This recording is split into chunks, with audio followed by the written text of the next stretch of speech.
Shit oh shit oh shit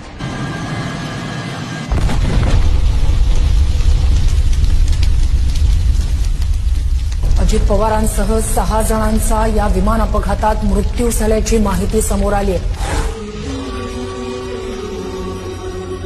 जोपर्यंत माझे हातपाय हलतात ना तोपर्यंत तुमचं भलंच करीन, बाकी काय करणार नाही. मी काम करून दाखवलं, मी कामाचा माणूस आहे.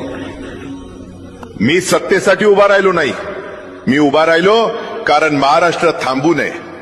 शेतकऱ्याच्या जमिनीतलं पाणी, कामगाराच्या हातातलं काम, तरुणांच्या डोळ्यातलं स्वप्न हेच माझं राजकारण होतं. निर्णय कठोर झाले, आवाज चढला, कारण वेळ कमी होती आणि काम प्रचंड होतं. मी कधीच सोपा मार्ग निवडला नाही, कारण सोपे निर्णय महाराष्ट्राला पुढे नेत नाहीत. लोकांनी माझ्यावर राग धरला असेल, पण मी कधीही महाराष्ट्रावर राग धरला नाही. हा महाराष्ट्र माझं कुटुंब आहे आणि कुटुंबासाठी माणूस शेवटपर्यंत उभा राहतो. आज जर माझा श्वास इथे थांबत असेल तर मला एकच समाधान आहे, मी महाराष्ट्रासाठी जगलो. माझ्या नंतरही काम थांबू देऊ नका, कारण सत्ता येते जाते पण लोकसेवा अमर असते.